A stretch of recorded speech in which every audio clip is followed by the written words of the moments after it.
Hello everyone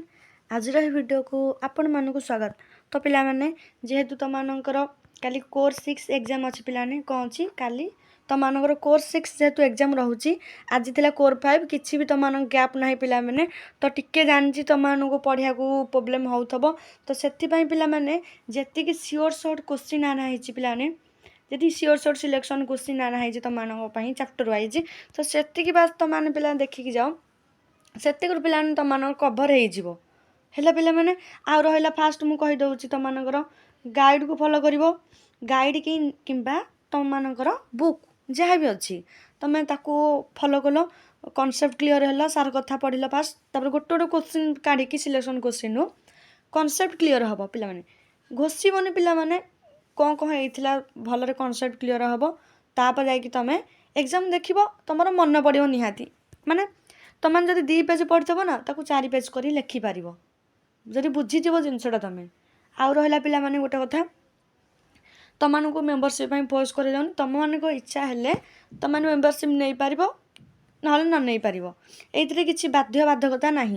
है पिला माने कारण मुझे तुमको बाध्य करी करूना यहाँ जॉइन ऑप्शन तुम ही हाथ में अच्छी तुम चाहिए कर ना करें आ रहा आम चैनल जो मैंने नुआ अच्छा चैनल को सब्सक्राइब करनी एवं टेलीग्राम चैनल जो मैंने जॉइन है ना डिस्क्रिप्शन लिंक दिखाई तुम जाठू जॉइन हो पार आ कीवर्ड को सब पिलाने फॉलो कर कीवर्ड को फॉलो कर से जिनसा जो आंसर से लिख तो बर्तमान पॉलिटिकल साइंस देखा कोर 6 रो सिलेक्शन क्वेश्चन किसी फास्ट लॉन्ग क्वेश्चन को जीवा देखा आंतर्जातीय संपर्क अर्थ स्वभाव क्षेत्र व्याख्या कर 2 रे पूर्व वेस्टफेलिया और पोस्ट वेस्टफेलिया राष्ट्र प्रणाली विकास को विश्लेषण कर 3 रे पारंपरिक वास्तववाद और नियो वास्तववाद विषय विस्तृत आलोचना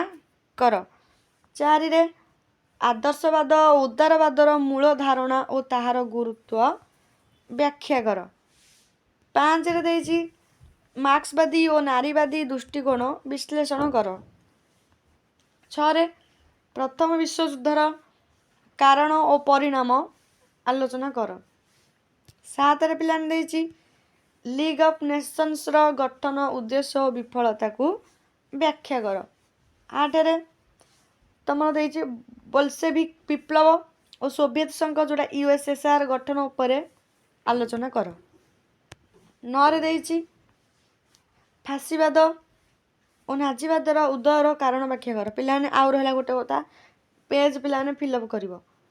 पेज फिलअप करके आसब आर्ट्स पिला कहूँ भलसे पेज फिलअप करके आसब अधिक पेज लिखिक आसब आ कीवर्ड को फॉलो कर जी दिखाई भलसे पढ़ी जीव से तो तुम आसीज डायरेक्ट हो कि इनडायरेक्ट हो तुम यही क्वेश्चन ही आसीज बस यही जी पढ़ यही आंसर लिख पिला देखा कि तुमको मार्क मिलनी तापर द्वितीय विश्वयुद्धर कारण और परिमाण विश्लेषण कर ता डेटा भी मन रखी के होता जातिसंघ यूएनओ रो गठन उद्देश्य और कार्य पद्धति विषय लेख 12 रे शीत युद्धर पर्याय गुड़िक ताहार अवसान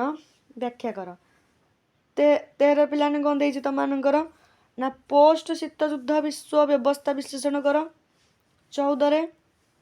तृतीय विश्वर उदय और नूतन आर्थिक विश्व व्यवस्था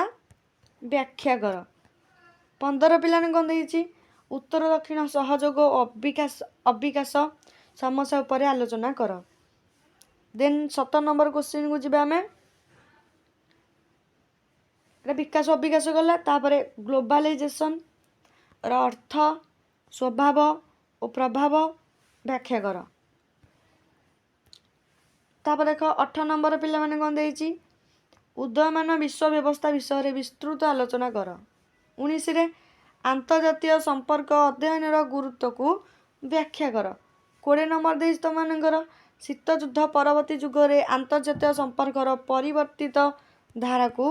विश्लेषण कर है पिला माने तो देन देखिए तुम मानकर शॉर्ट क्वेश्चन को कौन देइछि शॉर्ट क्वेश्चन तुम मानकर ना आंतर्जातीय संपर्क कौन देन तुम मान देइछि वेस्टफेलिया संधि कौन 3 रे वास्तववाद कौन वास्तववाद माने तो माने कौन बुझुत तापर तो माने लिखिबो ଦେନ୍ ଉଦାରବାଦ କ'ଣ? 5ରେ ଲିଗ୍ ଅଫ୍ ନେସନ୍ସ କ'ଣ? ତାପରେ ଜାତିସଂଘ UNO କ'ଣ? ତା ଫୁଲ୍ ଫର୍ମ ଦେଖିଥିବେ ଭଲସେ। 7ରେ ଶୀତ ଯୁଦ୍ଧ କ'ଣ? ତାପରେ ତୃତୀୟ ବିଶ୍ୱ କ'ଣ? ମାନେ ତୃତୀୟ ବିଶ୍ୱଯୁଦ୍ଧ। ନୂତନ ଆର୍ଥିକ ବିଶ୍ୱ ବ୍ୟବସ୍ଥା କ'ଣ? Next globalisation. ତାପରେ ଦେଇଛି ଉତ୍ତର ଦକ୍ଷିଣ ସହଯୋଗ କ'ଣ? ନେକ୍ସଟ 12 ନମ୍ବର ଦେଇଛି ଫାଶୀବାଦ କ'ଣ? ତାପରେ ତମମାନଙ୍କର ନାଜିବାଦ କ'ଣ? 14 ନମ୍ବର ଦେଇଛି ବୋଲସେଭିକ୍ ବିପ୍ଳବ କ'ଣ?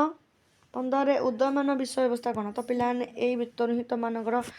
ଇନଡାଇରେକ୍ଟ ବେଶୀ ଟିକେ ଆସିବାର ଚାନ୍ସ ଅଛି। ତ ସେଇ ଅନୁସାରେ ପିଲାମାନେ ଯେତିକି ଦେଇଛି ତାକୁ ଭଲ ଭାବରେ କନସେପ୍ଟ କ୍ଲିଅର ହେଇକି ଯାଅ। ଆଉ ଆଶା କରୁଛି ତମମାନଙ୍କର ଏକ୍ଜାମ୍ ବହୁତ ହି ବଢ଼ିଆ ହେବ। ଯେଉଁମାନେ ଆମ ଚ୍ୟାନେଲକୁ